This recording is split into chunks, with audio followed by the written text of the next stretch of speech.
Welcome to my latest podcast. My Just a View podcast is exactly that. It's just a view from me, Mike Foster, the Entrepreneur's Mentor. For my podcast, I'll be providing my views on matters that I have observed, perhaps a selection of topics from the news, or some thoughts off the back of conversations with other entrepreneurs. And today's theme is trust, where I'll be sharing some thoughts around how trust plays a huge part in our daily life as business owners and how it can impact on our thoughts, our mindset, etc. So what will I be covering? I'll be looking at areas such as trusting in your instinct, your trust in others, how trust plays a part of your marketing, and can we trust in the government?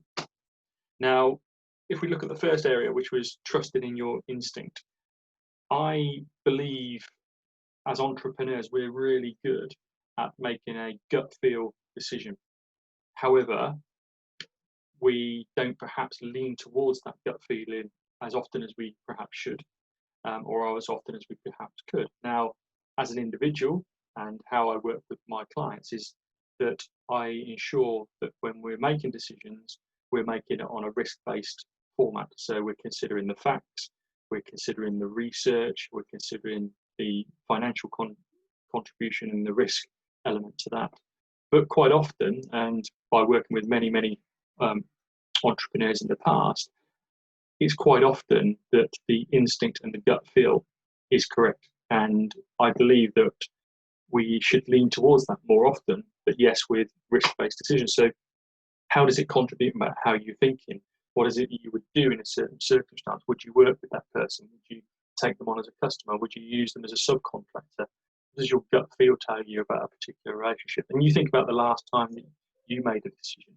How correct was your gut feel, even though you then probably went through the correct process of making that risk-based decision based on facts and figures? So I encourage you to consider your instinct, consider your gut feel, but balance that with obviously factual information for your risk-based thoughts. Leads a little bit, I guess, into the second section, which is your trust in others, and is that trust often well placed? Now, this is probably an area that I can contribute quite a bit to, but I'll try and keep it short in terms of the time we have for the podcast today. But it's an area that I personally continue to learn from. I'm quite a trusting person. I like to be collaborative. I like to support others, but I quite often put my trust in the wrong place. So I've learned over the years, and I'm going to share with you in a moment a tool that I use, but I personally put it down to life experience. I put it down to, I can't make 100% correct decisions about the people I work with. They may have sold a good story to me. Now, I've had examples where people have done joint seminars with me before, but they brought nobody to the table. They've just, in effect, sold to my client base. I've had relationships, business relationships in the past, whereby I thought that they were more collaborative than they actually were. So what are you doing to build trust with those that you could build a partnership or become a customer or a supplier for you? And if you're uncertain, what is it that you should consider? Well, I said I had a tool for you. This is a tool that I now use to assess the relationships that I have. And it's considering in two axes. One axis is how dependent you are on them, and the other axis is how dependent they are on you, whether that's a low or a high. So if you each have a low dependence on each other, that's really just a transactional relationship. You're just doing business together, but there's no collaboration within that. If the other end of the scale, it's in terms of high dependence on them and it's a high dependence on you, that's a cooperative type of relationship where the collaboration is high, the investment from each party is high, the return on that investment is good for both parties. One that I tend to find myself falling into too often is where I may have a high dependence on that person in terms of that partnership, and I thought they had a high dependence on me, but in fact they'd masked that and actually had a low dependence on myself. And that's when you fall into the trap of being a follower.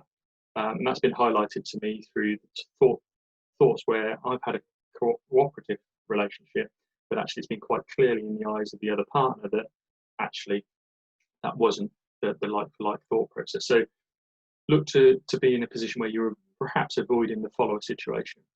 Because I think every network, every partnership, every collaboration needs a leader, and that's when you're not very dependent on them, but they're dependent on you. And that's pushing that through so that it then becomes a win-win in terms of a cooperative relationship for a high dependence on each other going forward, where the relationship works best. So sometimes you have to take the lead, sometimes you have to follow in the hope that you get to that cooperative state. But what happens when partnerships go wrong? Well, yes, they can go wrong. So what can you put in place? Well, you could put some sort of legal document in place with some sort of partnership agreement. If you don't put a partnership agreement in place, certainly have an exit plan. How are you going to, right from the outset, have a clear understanding of what your exit plan is, what's going to allow you to walk away from that partnership if you're not getting value from it, if you want to reprioritize your efforts elsewhere. And if you do have a partnership agreement, or you don't have a partnership agreement, make sure you've got some dispute resolution structure within that as well. So, you know, it may not end nicely. So how can you end it in the best way? And some sort of dispute resolution, either internally or external support, should be thought of as you're entering into your partnerships. The third area I said I'd talk about today is marketing. And we probably all know that with our marketing and sales, we need to be thinking about how people get to know us, like us, and trust us. That know, like, and trust method. It's very easy for people to get to know us. We can build the element where people lean towards us so that they like us, but how do we build that trust? So I work with my clients to put in a fourth step, and that fourth step between the like and trust is rapport. I believe that if you consider how you can build rapport with your partners, your customers, prospects, etc., then you will find it easier to build trust, and you'll build that trust quicker. So how can you build rapport with people? Now, personally, I have a scale of 1 to 5. And if I'm not building rapport with people on that scale to 1 to 5, taking them to the 5, which is that position of trust in myself, that they want to do business, they're advocates of business to me, I have to consider, well, what do I need to do to build a rapport, to build the trust with that person? What does it take? Does it need more information? Does it need a meeting? Does it need some case studies? Does it need some evidence of impact, etc.? So which are the ways that I can build that trust with people? So hopefully that step of adding the rapport could be useful for yourself. And I'm just going to finish this podcast really with a bit of a soapbox and a bit of an opinion in terms of trusting the government. And I said in my last podcast that I was really disappointed in terms of how government, either local or national, have as a voting system.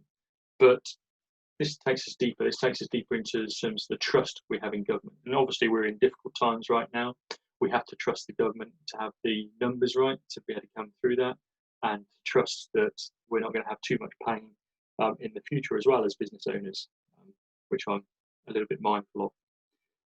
But I think the point that I wanted to make here when I say trust the government is ultimately, do we have a choice?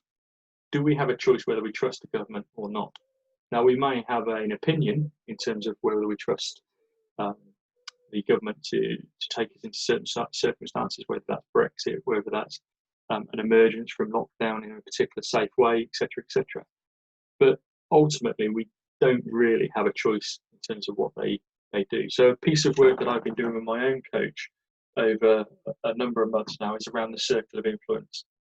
So the circle of influence is about worrying about what it is that you can influence. So if you draw some circles, one circle will be those things that you can influence and impact upon, and then there'll be a number of things outside the circle that you can't impact on. And the idea and the concept is to make sure that you're worrying about the things that you can influence, so that you're not stressing, you're not worrying, you're not using your energy, you're not creating negative energy by worrying about the things that you can't impact.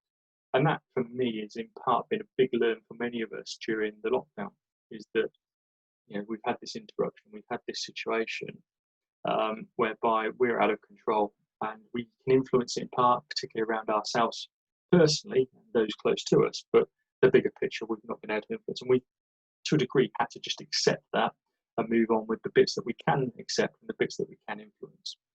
So, like I say, trust in the government. Do we have a choice? Unlikely, but consider what it is that you can influence towards that. And to a degree, even your vote won't be too much of an influence. Anyway, that's a bit of a soapbox. I could have gone on for that one for a lot longer. But thank you for joining me for this latest podcast today.